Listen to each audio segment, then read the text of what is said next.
റഷ്യയിലെ കുർസ്ക് മേഖലയിൽ 1000 ചതുരശ്ര കിലോമീറ്റർ പ്രദേശം യുക്രൈൻ പിടിച്ചെടുത്തതായി Ukrainian army chief general Oleksandr.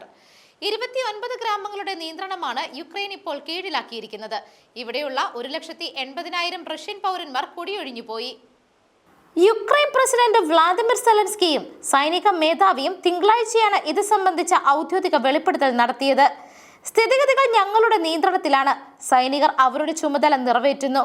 സെലൻസ്കിയുടെ ഔദ്യോഗിക ടെലിഗ്രാം ചാനലിൽ പോസ്റ്റ് ചെയ്ത വീഡിയോയിൽ സൈനിക മേധാവി സിർസ്കി പറയുന്നു.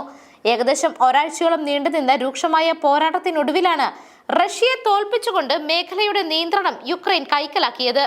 2022 യുദ്ധം തുടങ്ങിയ ശേഷം ഇതാദ്യമായിട്ടാണ് റഷ്യക്ക് ഇത്ര വലിയ തിരിച്ചടി നേരിടേണ്ടി വന്നിരിക്കുന്നത്. എന്നാൽ ഈ കടന്നുകയറ്റത്തിന് തക്കതായ മറുപടി നൽകുമെന്ന് റഷ്യൻ പ്രസിഡന്റ് വ്ളാഡിമിർ പുടിൻ പറഞ്ഞു. രാജ്യത്തിന്റെ തെക്കൻ മേഖലയിലെ യുക്രൈൻ നുഴഞ്ഞുകയറ്റം അസ്ഥിരത പടർത്താനുള്ള ശ്രമത്തിന്റെ ഭാഗമാണ്. ഇതിന് തക്കതായ മറുപടി അവർക്ക് ലഭിക്കും. ശത്രുക്കളെ നമ്മുടെ പ്രദേശങ്ങളിൽ നിന്ന് പുറത്താക്കുമെന്നും പുടിൻ പറഞ്ഞു. നുഴഞ്ഞുകയറ്റം തടയാൻ മേഖലയിൽ കൂടുതൽ സൈന്യത്തെ റഷ്യ വിന്യസിച്ചതായി പ്രതിരോധ മന്ത്രാലയം തിങ്കളാഴ്ച അറിയിച്ചു.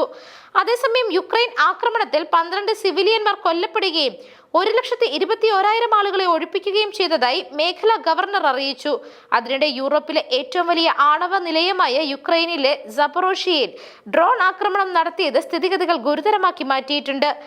ആക്രമണത്തെ തുടർന്ന് ആണവ നിലയത്തിൽ തീപിടുത്തമുണ്ടായി. ഒന്നിലധികം സ്ഫോടനങ്ങൾ നടക്കുകയും കൂളിംഗ് ടവർ തകരുകയും പ്ലാന്റിന്റെ വടക്കു ഭാഗത്ത് നിന്ന് ഇരുണ്ട പുക ഉയരുകയും ചെയ്തു. ആക്രമണത്തെ തുടർന്ന് യൂറോപ്പ് ആകമാനം ആശങ്കയിലാണ്. പ്ലാന്റിന് ചുറ്റും റേഡിയേഷൻ ഉണ്ടായിട്ടില്ല എന്ന് റഷ്യ നിയമിച്ച ഗവർണർ യെവ്ജനി ബാറ്റ്ലിസ്കി അറിയിച്ചു. ആണവ നിലയത്തിൽ ആക്രമണം നടത്തിയത് റഷ്യയാണെന്ന് യുക്രൈൻ ആരോപിച്ചു. എന്നാൽ തങ്ങളല്ല, യുക്രൈൻ തന്നെയാണ് ആക്രമണം നടത്തിയതെന്ന് റഷ്യയും കുറ്റപ്പെടുത്തി. 2022 മുതൽ റഷ്യയുടെ അധീനതയിലാണ് ഇവിടം. 2 വർഷത്തിലേറെയായി ഇവിടെ വൈദ്യുതി ഉൽപ്പാദിപ്പിക്കുന്നില്ല.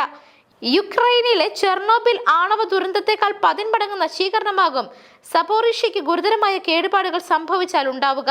അതേസമയം കഴിഞ്ഞ ദിവസം യുക്രൈൻ തലസ്ഥാനമായ കിയവിന്റെ പ്രാന്തപ്രദേശമായ ബ്രോവറി ജില്ലയിലെ ജനവാസ മേഖലയിൽ റഷ്യ നടത്തിയ ഡ്രോൺ മിസൈൽ ആക്രമണത്തിൽ 2 പേർ കൊല്ലപ്പെട്ടു. കീവ് ലക്ഷ്യമിട്ട് ഈ മാസം നടക്കുന്ന 2ാമത്തെ ആക്രമണമാണിതെന്ന് കീവ് സിറ്റി സൈനിക ഭരണ മേധാവി സെർഹി പോപ്കോ പറഞ്ഞു. News desk Magnavision.